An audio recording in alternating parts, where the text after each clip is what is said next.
right, so all of this talk has been really warm and really fuzzy. It's all about using our emotions to escape our mind and get into hope and stuff like that. But at the end of the day, the mind comes back.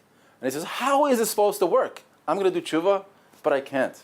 So we do need to explain that a little bit.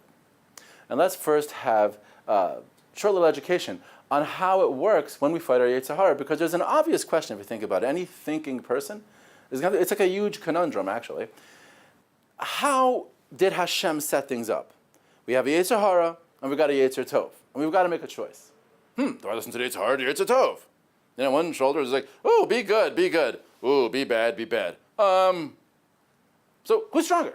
If the Yetzer Hara is stronger, of course he's going to win. If the Yetzer Tov is stronger, of course he's going to win. If it's perfectly pitched, well then how do we choose? If you think about it, it makes no sense. And I want to share with you what I learned from Moshe Shapiro Zatzal about this. And it's a very basic understanding of how our relationship with the Yetzer Hara and the Yetzer Tov work. The Gemara says, Maseches Kedushin, I think is Daf Chav Tes, that the Yetzer Hara is not a force that we can beat. Ilmalei HaKadosh Baruch Hu Oizroi Einoi Yachalei. What that means is we cannot beat the Yetzer Hara. But not because the Yetzer Hara is stronger than us. It's option 3.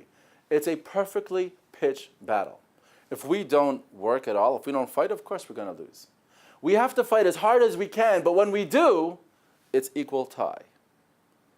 But then what happens is Hashem helps us. When we do our part, Hashem comes in and saves the day. So that's how it works. We cannot beat the Yetzer Hara. He cannot beat us as long as we're fighting. But we will remain stuck, and then Hashem saves us. And this is a very important idea, and I'll explain soon what this means in a sense that's much more powerful than just beating the Yetzer Hara. But first, we see this in the name of the Jewish people and in Yaakov Avinu. Yaakov Avinu had 2 names, Yaakov and Yisrael, and different than Avraham, who lost his first name of Avram, Yaakov is called both names interchangeably, Yaakov and Yisrael, and the Jewish people are also called both. We're Beis Yaakov, we're Bnei Yisrael, we're called both names. What does that signify? What that signifies is the 2 states of the Jewish people. Yaakov, the name Yaakov represents the struggle that we have. And you see that in the name itself. Yaakov is Yud and Akev. Akev, which means heel, represents our struggle. Well, Esav said about Yaakov, oh yeah, why'd you call him Yaakov? Vayakveni zepamayim, he tricked me twice. Akev means to trick. Akev is the part of the body that is dead skin. It's the furthest away from the mind. And Vahaya Akev Tishmun, it represents all the mitzvahs that we do without thinking, without intent, without consciousness. It is our weak spot. That's Akev. Yud is the opposite. Yud has to do with the mind. Yud has to do with Kedusha. Yud always means the future. In the Hebrew language, if you put a Yud before a word, it makes it future tense. Shar, Yashir. Shave, Yeshev. Yud is a futuristic tense. The future only exists in your mind. Yud represents Kedusha, future, intelligence. Yud is the opposite of Yaakov. The name Yaakov represents that the Yud is completely focused from the mind till the Akev. And that was the perfection of Yaakov Avinu. But that's a difficult struggle to be conscious, to be intentful, to be thinking about your life. But that's not enough. We can't really win. But what happens is, there's a miracle that happens. When we do our part, when Yaakov is Yaakov, then he gets the name Yisrael. He fights with the angel, the Sar Shalesav, all night. And he says, your name is Yisrael. Kisarisa im Elokim v'atuchal. You are more powerful than angels. How? Because God is going to help you. He's going to lift you up from your struggle to a place that is far beyond your wildest imaginings. So even though we need to struggle down here, but what we know is that when we can't do it anymore, Hashem is going to take us to the next level. And you see that in the pasuk. Min ha-meitzar karasika v'anani ba'merchavka. I called you from a meitzar. I called you if I was stuck. I was in a narrow place. I couldn't get out. That's Yaakov.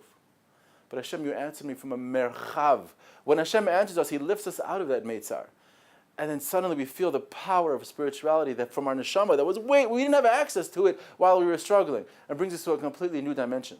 When we think about sins, it brings us into a very small place.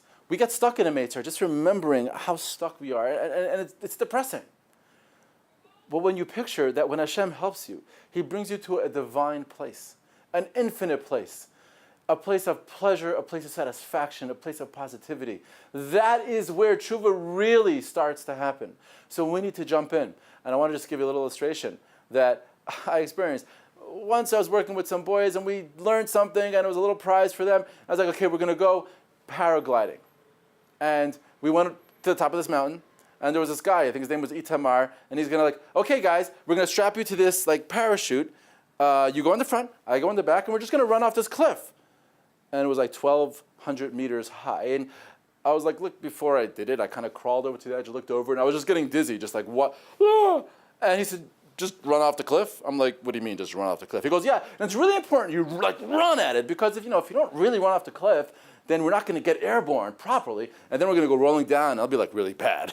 So make sure you commit to this, run off the cliff. And it was probably the scariest thing I ever, did in my life. You just run off a cliff, and a crazy thing happened. I ran off the cliff, and I didn't even make it close to the edge. The minute I committed to that run, I felt the wind pick me up, and I felt, oh wow, this is going to be great. And that's what it feels like. It's scary like crazy jumping in. But once you commit to it, once you run off the cliff, and you just allow yourself to escape the voice of guilt and shame in your mind, feel the pain, the brokenness of the Beis HaMikdash, of your own Beis HaMikdash, then the hope starts to come. Then HaKadosh Baruch Hu lifts us up and just carries us much higher. I want to read to you from Rabbi Yonah. Here's how Rabbi Yonah says it. In the beginning of a sefer, Shar Teshuva, V'hisba'er b'Torah ki ya'azar Hashem lashavim ka'asher ein yad tivam maseges.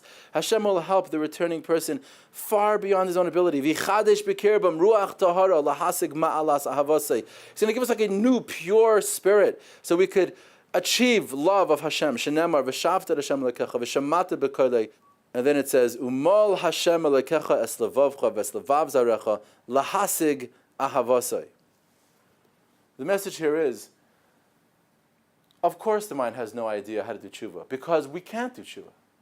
The thing is, once you jump in, once we do everything that we can, we're going to have divine,